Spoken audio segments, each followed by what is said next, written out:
दोस्तों, दिवाली का समय पास आ गया है और आज मैं आपके सामने भगवान श्री राम व हनुमान जी से जुड़ी एक कहानी लेकर आया हूँ। दोस्तों, ये कहानी हनुमान जी के जन्म पर आधारित है। उम्मीद करता हूँ आपको पसंद आएगी। चलिए कहानी को शुरू करते हैं। यह कहानी सुनकर श्री राम हाथ जोड़कर अगस्त्य मुनि से बोले, ऋषिवर, निसंदेह बाली और रावण दोनों ही भारी बलवान थे, परंतु मेरा विचार है हनुमान उन दोनों में अधिक बलवान हैं। इनमें शूरवीरता, बल, धैर्य, नीति, सद्गुण सभी उनसे अधिक हैं। यदि मुझे ये न मिलते तो भला क्या जानकी का पता लग सकता था।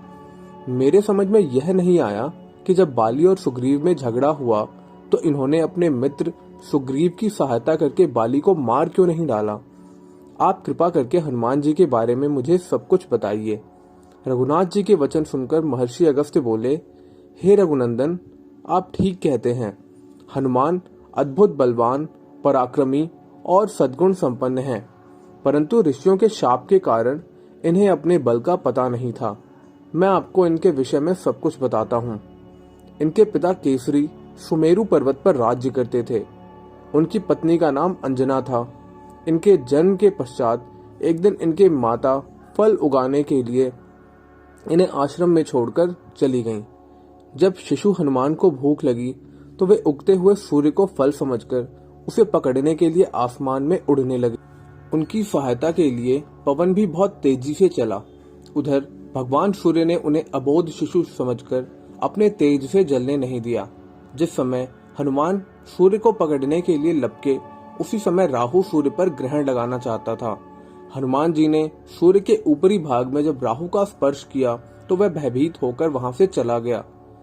उसने इंद्र के पास जाकर शिकायत की कि देवराज, आपने मुझे अपनी भूख शांत करने के साधन के रूप में सूर्य और चंद्रमा दिए थे।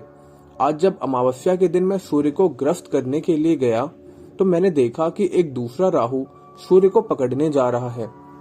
राहु की बात सुनकर इंद्र घबरा गए और राहु को साथ लेकर सूर्य की ओर चल पड़े। राहु को देखकर हनुमान जी सूर्य को छोड़कर राहु पर झपटे।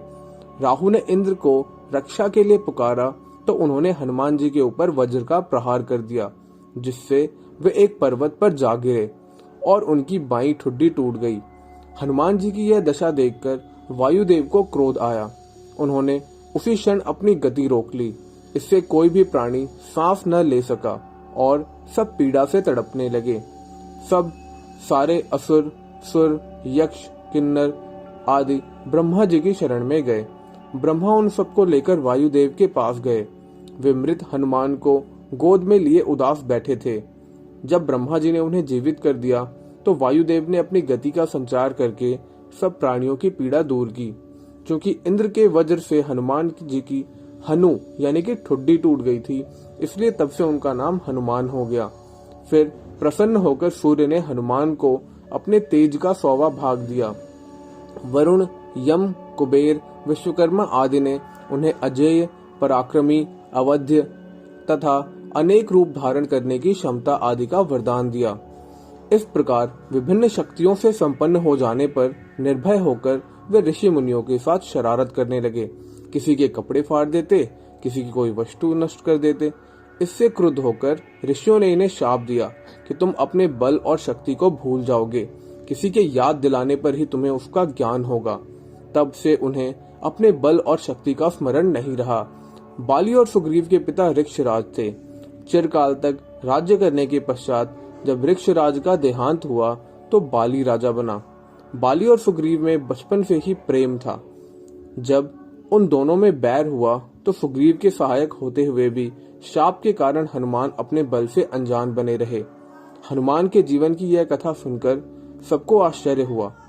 तब अगस्त्य तथा अन्य मुनि अयोध्या से विदा होकर जाने लगे तो श्री राम ने उनसे कहा, मेरी इच्छा है कि पुरवासी और देशवासियों को अपने अपने कार्यों में लगाकर मैं यज्ञों का अनुष्ठान करूं। आपसे प्रार्थना है, आप सब उन यज्ञों में अवश्य पधार कर भाग लेने की कृपा करें। सब ऋषियों ने उसमें भाग लेने की अपनी स्वीकृति प्रदान की। फिर वे वहां से विदा होकर अपने अपने आश्रम चले गए। दोस्तों, हनुमान जी के जीवन से जुड़ी क्या आपको ये कहानी पहले से पता थी? अगर हाँ तो आज इसे फिर से सुनकर आपको कैसा महसूस हुआ, कमेंट में जरूर बताएं। अगर आपने इस कहानी को पहली बार सुना है तो इससे आपको क्या शिक्षा मिलती है उसे भी कमेंट में बताना ना भूलें। दोस्तों, अगली कहानी के लिए मिलते हैं अगली वीडियो में। तब तक के लिए जय श्री राम।